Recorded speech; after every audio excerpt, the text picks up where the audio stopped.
Good afternoon. I'm George Latimer, Westchester County Executive. I'm joined by members of our county executive team.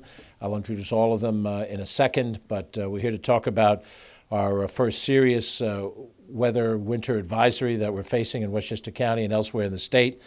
I think we can consider ourselves fairly lucky compared to our neighbors to the north that have been hit much harder by this system as it's come through.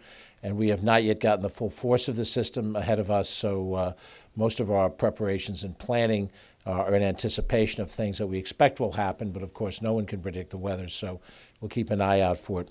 The governor has issued emergency status. It does not affect Westchester County.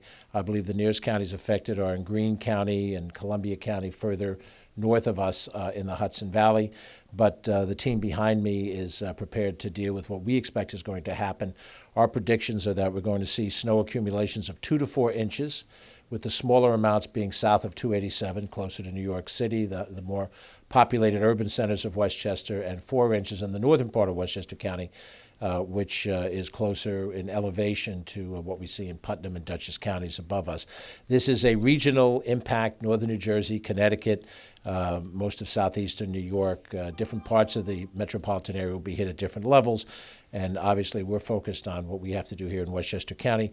This winter weather advisory will remain in effect until 7 o'clock tomorrow morning, and so our Emergency Operations Center, and John Cullen, who's here, he's the commissioner of our Emergency Services Department, and Dennis Del Borgo, who's with us here as well. They have opened that Emergency Operations Center at 5 o'clock this morning, and it will stay open through this period of time, and they will monitor and coordinate some of the communications between the different departments, not only of county government, but with our local partners. It's very important to understand at the outset what the county government is responsible for doing in Westchester County. And there's a host of very specific things. I'll cover them with you in general, and then we'll talk about what's happening in each of those areas. Westchester County runs the B-Line bus system, and it also runs, from a ground level standpoint, the Westchester County Airport. There are FAA traffic folks in the tower who will determine what happens to specific planes and traffic, but we run the ground operations in the airport and we run the bus system. We're responsible directly for the Bronx River Parkway. The other parkways are not owned by the county, and we are not required to plow them. We are required to plow the Bronx River Parkway. Our county public safety department, though, is responsible for the policing of all of those parkways. So the Hutchinson River Parkway, the Cross County Parkway, the Sawmill River Parkway, and then the ones that we own, the Bronx River Parkway, the much smaller Playland Parkway. All of that policing effort does fall within our Commissioner of Public Safety, the Commissioner Sheriff Tom Gleason, who's with us here today. We also have responsibility for those individuals who, through the program of social services, may need a shelter, an overnight shelter, and that is the responsibility of our Department of Social Services. We have the Commissioner, Kevin McGuire, here, and his first Deputy Commissioner, John Beefus, is with us, and we have shelters in Yonkers, Peekskill, Mount Vernon, New Rochelle, White Plains, and then a drop-in center in our Valhalla Grasslands campus. I should point out that in addition to the responsibility for the Bronx River Parkway, we also have responsibility for the Grasslands campus in Valhalla, which you know of as the location where the Westchester Medical Center is located. The Westchester County Jail is there. We have some other offices. Our fire and police academies are based out there, and labs and research and so forth.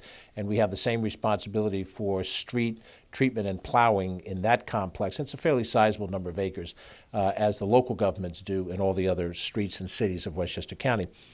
It's important to note, as I'm advised, that plowing cannot begin until there's at least 3 inches of snow on the ground. So as we see snow settle but not stick, our plows are at the ready, but they cannot yet clear the roads. And what we're most concerned about in the timing of this snowstorm is when we hit that mark so that plowing can begin, and whether or not that happens right at the heart of our rush hour. If you may recall, last year, November 15th, we had a snowstorm that hit us in full force about 3 o'clock in the afternoon, 3:30, right at the time that the evening rush hour was just beginning. There were some people who left, were given early release from their various places of work, and while they were out in the community, in the streets, it was impossible for the local plows to accommodate the clearing of the roadway. So we had a snarled traffic jam. People questions, why didn't they know? Why didn't they plow? It wasn't a question of not knowing. It was a question of the amount of snow that fell when it was time to plow, the streets were clogged with rush hour traffic. That may happen again today. Now, there are a number of schools that have closed today, from as far south as Yonkers to as far north as Peekskill and North Salem. So there is a range of those schools which are out. And so all of those workers are not out on the roads. They hopefully are home. We've also had our major university and colleges close their operations today. That is that much less folks who are outside in the workforce as well. And so that hopefully will help us a little bit as we get to the rush hour situation. But the travel is going to be difficult and more treacherous as the evening goes on. The temperatures will follow the sun setting, and we expect that it's going to be very slick on all of our major roads, and people need to use normal precautions. We're in a snow climate. This is winter weather. It's come a little earlier than we expected, but we every year experience this, and all of the various precautions, which we'll touch on again, apply once again for all these different areas. In some of these different areas, we'll go through step at a time. First of all, in terms of our transportation services, the Beeline bus system is operating on normal weekday schedules as we speak now. There is no plans yet to change that. Bud Nicoletti, who's a deputy commissioner of Department of Public Works and Transportation, is monitoring the situation. If the roads become impassable in some of our steep slope routes, primarily along the western side of the county. If you know the topography of the county in the Hudson River Valley, you have steep slopes from Yonkers up to Peekskill, places like Ossining, Irvington, and so forth. Where we have routes that have to climb a street that is of a certain slope, the buses will not be able to negotiate that if enough snow falls, enough ice and slickness and so forth. So we adjust over to snow routes. We have not yet done that. That may yet happen, depending on the information that we get from out in the field. And of course, Bud Nicoletti is responsible for looking at that. But the Beeline bus system right now is operating close to schedule, and we expect it to stay that way through the course of the evening hours, but it'll be monitored. Obviously, our bus services lessen as we move into the nighttime hours. Certain routes continue on, certain routes end at various times of the day, and that's important. The airport will remain open by all expectations, but individuals should call their carriers if they're expecting to depart today, later today, or they're waiting for someone to arrive later today. They should call the carrier and find out if the flights are scheduled to arrive when they're set to arrive. Some may be diverted to other locations. That's a possibility. Those are decisions made by the air traffic controllers and by the airlines themselves. And then also the concerns that exist for people who are departing. Obviously, as we're speaking now in the early part of the afternoon, if you are planning to leave at 7 or 8 o'clock tonight on a flight out of Westchester County Airport, and you can negotiate an earlier departure, and there's space for you to do that, or there's an alternate place for you to use, that's a wise thing to do because the snow is going to get worse as we go over to the day. But we are looking at a total that should not exceed 4 inches. Now, anything can happen. But to the area north of us that has 12 inches and 18 inches, it's obviously a much bigger snow event than what we're experiencing here. But the roadways are slick in all different occasions. As we speak right now, we have a report roughly about a half an hour ago that the southbound lanes of the Sawmill River Parkway were closed at Route 133. There was a spin-out accident blocking both lanes. However, that accident is likely to be corrected perhaps already by now, if not in a short period of time. But Commissioner Sheriff Gleason and his team has extra patrols out there on all the different parkways. And one of their missions is to do exactly what this will be, is to take care of those incidents when they occur, and with the assistance of the TOWs and the local police as well, to try to keep those roads clear as much as possible. In terms of what's happening around us, Con Edison has a handful of outages reported at this moment in Harrison and Scarsdale. That's one of the things that our emergency services operation will be monitoring over in Hawthorne at the EOC. NYSEG has reported also a handful of outages, in each case less than 10, targeted in certain parts of the county because the snowfall is heavy in the northern part of the county, where there is sparse population, where there's also more exposed wires in a rural setting. We'll be very careful to monitor that if there's any widespread outage. If there's wires down, then we go through the routine as normally happens, which is it is the utility that has to come out and turn off the power. Then the local DPW is responsible for removing the downed tree or the downed telephone pole, with the power off, and then the power company sends a separate crew back out to reestablish the power. And if it's something that blocks one of the major roads, northern Westchester, you have parts of the county where there's one basic road that connects neighborhoods, these things can be a problem. That has not happened at this point. We're going to monitor that and then try to help coordinate response in each of those different areas. Our fire training center, which is on the Valhalla campus, will close at 4 o'clock today. We expect to have increased fire and EMS call volume, as you would expect as people become sitting in a disabled situation or lose power or have some other type of issue. All of those things will be responded to appropriately. Metro North is on or close, as we're reporting on all of our different lines. However, obviously we have not yet reached the evening rush hour.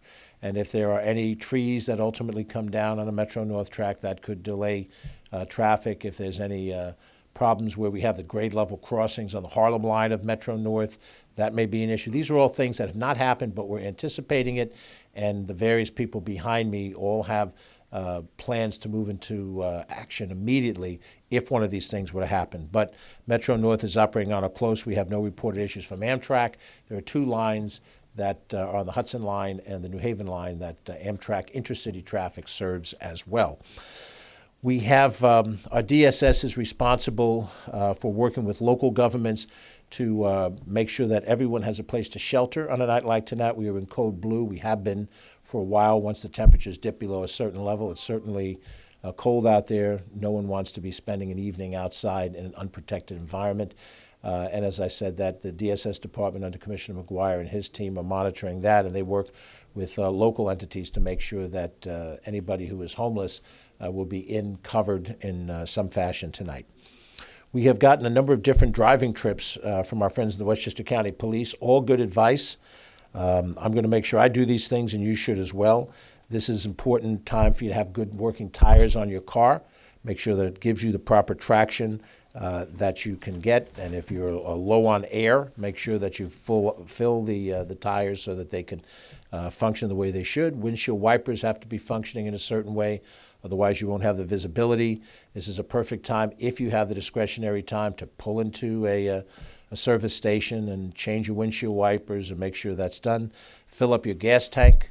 You never know if a power outage may hit in a certain way and make it impossible for you to get gas. You might be in a long line, and you could run out of gas in the middle of a congested roadway. You don't want to do that. Make sure your phone is fully charged.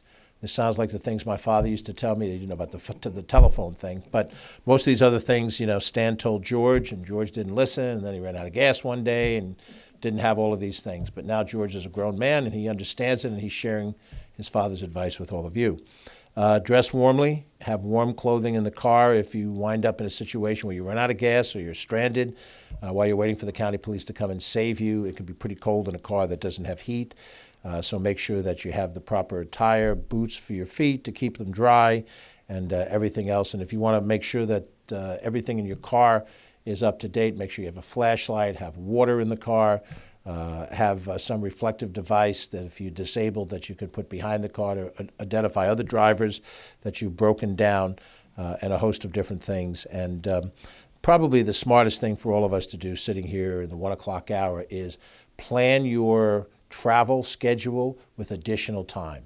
If you know that there's going to be a slower, longer commute, that we're going into a period of time where the roads may be congested and there may be snow on the ground, leave extra time to accommodate the travel that you need to have so that you're not in a situation where you have to make up time by driving faster than you should, or if you wind up becoming disabled, you're in some situation picking up a child or picking up somebody else. All of these are good advice things that we think about the minute we see the first snowflakes come down. But we're at a point now, this is only the first snowfall of the season. This is the first day of December, and we can expect to see snow, all through this month, January, February, March. The professionals behind me are prepared to deal with as many snowfalls as occur, and we as individuals have to be as prepared as well so that we can do the things that we have to do to the greatest opportunity. So with that, I don't know if I missed anything. Let me just look at my friends and fellow professionals. Tom? The crash on the sawmill has been cleared. The roadway is reopened. Okay, so the sawmill is reopened. The crash was taken care of. Thank you, Commissioner Sheriff Gleason. And that's probably the expectation you'll have. You will see spin-outs over the course of the next few hours. within a reasonable amount of time, they can be cleared, but no doubt there's a backup and a delay. And then also, I would also add, is driving, give proper distance between you and the car in front of you, because many times we drive on the expectation that the other guy won't have to make an emergency stop. And when that happens, you can get a multiple car crash, which are much harder for the police to clear. And so in this particular case, we're happy that that's cleared up. Have I missed anything of essential importance in any of that? Okay. I am joined, by the way, by our Deputy County Executive, Ken Jenkins, our Director of Operations, Joan McDonald, and also our County Attorney, John Nona, our Director of Communications, Catherine Chaffee, all of whom are going to be here for an extended period of time and available as we go later into the evening should there be any other issues. Any questions from our friends in the press? Yes? Are there any particular issues between lower Westchester County and upper Westchester County that you'd like to identify? I know you said 2 to 4 inches, but any other differences in how you prepare for the two areas? Well, I think we have to, and in what I said earlier, northern Westchester has a very different road grid. In certain parts of the county, there's 1 or 2 roads that serve an area, where in southern Westchester, you have a grid of alternative routes. If the Hutchinson River Parkway is backed up, you have the New England Thruway, you have the Boston Post Road. There are some other prominent roads that can skirt around it. If you're in northern Westchester on Route 35, there aren't that many alternatives to that, and that is a factor. The distances in northern Westchester are greater between point A to point B. You can run out of gas if you have to go, 10 miles until you see a gas station. That may happen. And then also the power issues are more difficult for us in northern Westchester because the lines are strung out over a larger, more rural environment. So generally, because of the altitude, if you will, slightly higher, slightly elevated in northern Westchester, they usually get a little more snow than we do. The Sound shore of Westchester gets a little less snow because of the heat from the Long Island Sound, but they're in small margins. Right now, we're talking 2 to 4 inches. We're not talking at about a more significant number. The reports that we have now do not indicate that the direction of the path of the storm is going to change dramatically. That could always happen, but as it stands right now, the pattern of this particular storm is north of us, is not expected to dip down to us and create a dramatically different situation. But if that does happen, that's why our EOC is open, and they can immediately communicate with a variety of different players to change the game and to ramp up our response in those things. Any idea about schools tomorrow? Each school district makes their decisions. I suspect that schools that were closed today will probably be closed tomorrow, because the expectation is if they close today and it's going to get worse tonight and tomorrow morning, tonight's commute will probably be the worst of it, but tomorrow morning, may not be a picnic. So I would suspect that if your school was closed today, there's a fairly good chance there'll be at least a delayed opening tomorrow, if not a closure. Again, a lot of it tracks the setting of the school and the community that it's in and how much snow it gets and so forth. But most of those school decisions are made, fairly close to the start of the school day. Some may make some decisions later this afternoon, but we'll see and we'll track. Other questions? Anything else that's of any interest? I know it's early in the process and you'll want updates later on. Catherine and her team will be available to communicate with her if we need to give you factual information, if you need any of us to be online, and that includes the folks behind me. Certainly each of them can be spokesperson on their particular area of responsibility if you're interested on any of these things. So feel free to reach out to us and we'll be happy to give you whatever information we know as quickly as we have it. And I know that some of our friends just got here, so if you want to do a separate stand-up, we'll be happy to do that for you. Okay? Any other questions? If not, as they say, in Hill Street Blues, be careful out there. Thank you. Thank you, folks. Yep.